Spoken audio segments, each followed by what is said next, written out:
How's it going, everybody? Texas Man here. I hope you guys are all having a fabulous day. Please give this video a thumbs up if you guys really enjoy it. Subscribe if you guys have not already. Also, do me the biggest favor of all, hit that bell notification button so you guys don't miss out on future videos or streams here on my channel.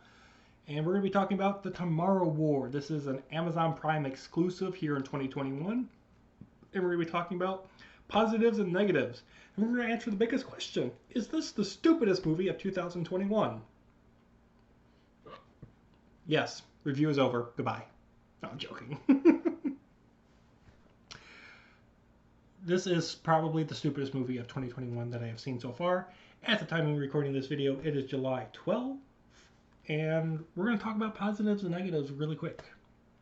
First of all, I didn't have Amazon Prime, so I went over to a friend's house to watch this movie during the 4th of July weekend, and I really didn't know if I wanted to talk about this film here on my channel, but I decided, you know what, there's been a lot of positive talk and there's been a lot of negative talk, so I decided, you know what, I rewatched it, took some notes, and I decided to do a review just because everyone else was talking about it. And I thought, you know what, I watched it the first time without my critic glasses on. I took them off, then I watched it a second time with my critic glasses on just to see, you know, if the things that really stood out and bugged me when I was watching it, just as trying to watch it for entertainment's sake, bugged me. And the second time I watched it, I realized that, you know what, the things that bugged me the first time still bug me the second time watching it through. So here's my review. I'm not going to be talking about anything political or religious wise.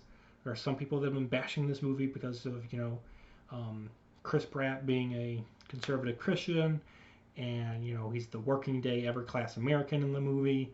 I'm just going to be reviewing this film based on things that happen in the movie and things that don't happen in the movie that I think should have from a writing's perspective. So first off, I didn't even care to see this movie because I felt like it was an Edge of Tomorrow ripoff.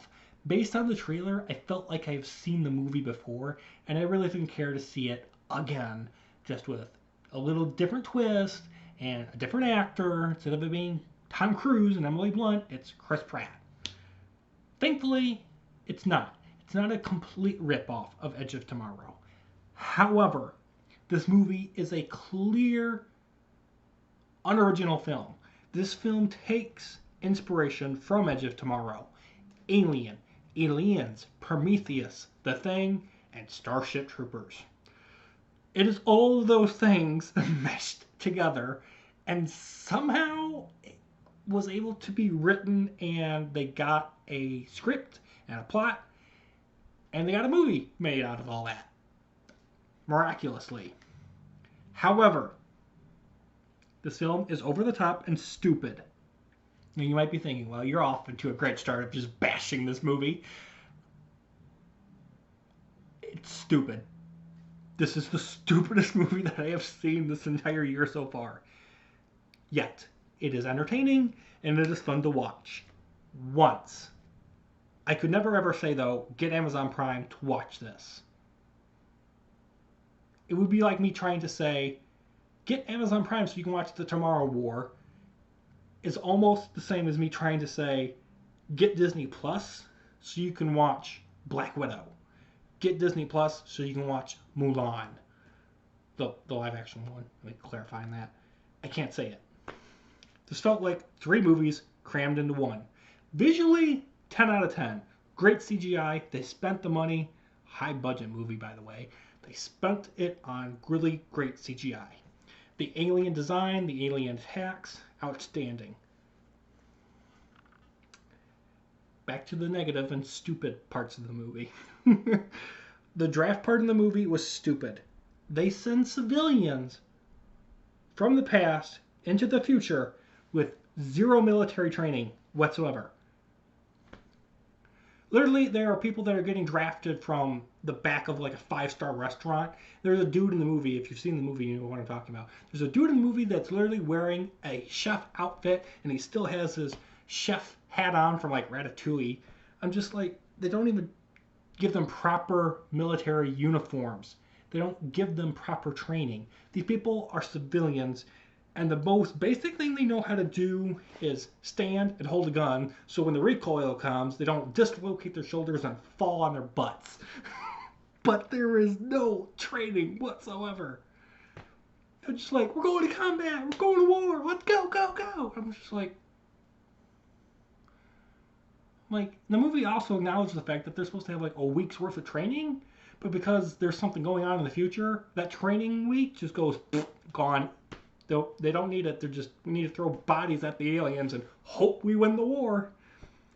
And then when they're in combat, when they go into the future, they magically form a squad.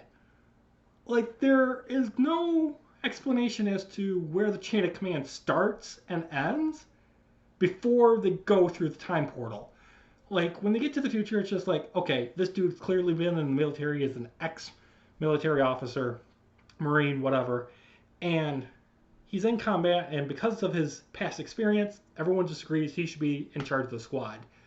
I'm like, why aren't these people actually following anything, command-wise? Like, they could just run off and hide for a week before they get teleported back.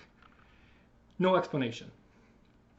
The ending part of the film also creates paradoxes, which the film tries to avoid.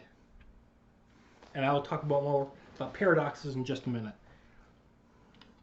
People are also being constantly saved from certain doom over and over and over again. When you think a character is going to die, something magically happens and they're saved. Then you think they're going to die 5 seconds later, they're magically saved. And then they're magically saved. And then they're magically saved. And then they finally die. It's like they don't know how to kill off a character. It's just really stupid, bad writing. Back to the paradox thing. The film creates a reverse paradox. Now, there are several instances of this that takes place in the movie, but I want to point out the biggest one that stuck out to me. In this film, the people from the future build a time machine 30 years into the future, and it sends them back 30 years into the past.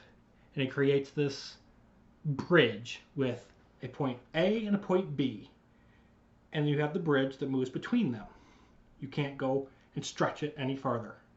And you can't go past those 2 points. Well, they send people from the future into the past to set up the time travel installation on that side, so they can go from the past to the future, future to the past, and so on.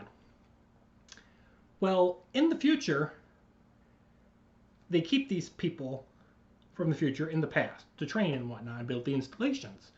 Well, in the future, the time machine on that end gets destroyed.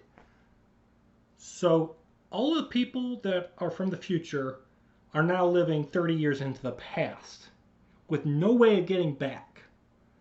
Which means when these future people are born, you are going to have 2 of these people alive at the same time. That's a problem. This is one big instance that I found, okay?